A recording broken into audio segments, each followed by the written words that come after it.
Hello everyone, मैं doctor Arif Abdullah MBBS MD currently working as consultant physician Shah hospital Kaithal. आज मैं आप लोगों को एपिलेप्सी या सीज़र या दौरा जो होता है उसके बारे में बताना चाहूँगा। एपिलेप्सी सीज़र या दौरा होता है वो ब्रेन में एक एबनॉर्मल इलेक्ट्रिकल एक्टिविटी या ब्रेन में एक अलग इलेक्ट्रिकल एक्टिविटी की वजह से होता है, जिसके कारण पेशेंट को एक दौरा पड़ता है जिसमें वो अपने हाथ पैर जल्दी से उठाता है और हिलाता है और अपना होश खो दे देता है। इसके साथ एसोसिएटेड जो चीज़ें हो सकती है वो है कि मुंह से झाग निकलना, जीभ का कटना, पेशाब या उसका निकल जाना।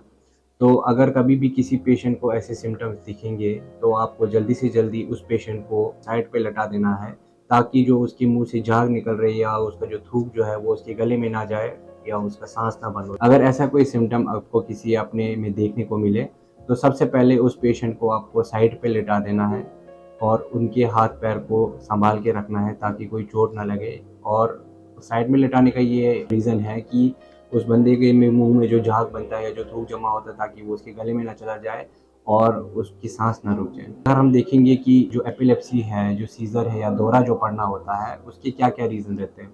अब अगर हम अपनी सोसाइटी में देखेंगे तो मोस्ट जो यंग एडल्ट्स होते हैं, मेल्स होते हैं, उनमें जो मोस्ट कॉमन कॉज होता है वो होता है अल्कोहल एडिक्ट होना और उस अल्कोहल को छोड़ना, जिसको हम अल्कोहल के छोड़ने की वजह से होता है।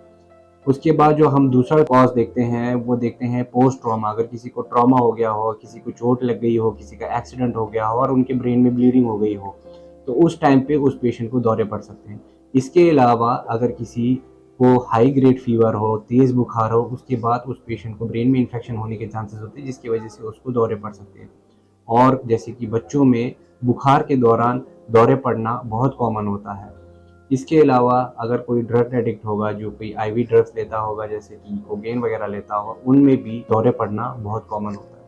अब अगर आपको कभी भी ऐसा लगे कि किसी पेशेंट को दौरा पड़ रहा है, जैसे कि उसका झाग निकल रहा हो मुँह से, हाथ पाँव ऐसे हिल रहे हो या पेशेंट अनकॉन्शियस हो गया, बेहोश हो गया हो, तो सबसे पहले उनको साइड पे लिटा के रखना है और जल्दी से हेल्प के लिए बुलाना है। उनको हेल्प के लिए बुला के आप एम्बुलेंस बुला के या किसी को उठा के गाड़ी में डाल के पेशेंट को जल्दी से जल्दी हॉस्पिटल में पहुँचा दीजिए, ताकि पेशेंट की जान बच सके, ताकि उसको फर्दर डैमेज ना हो और पेशेंट की जान को हम बचा सकें।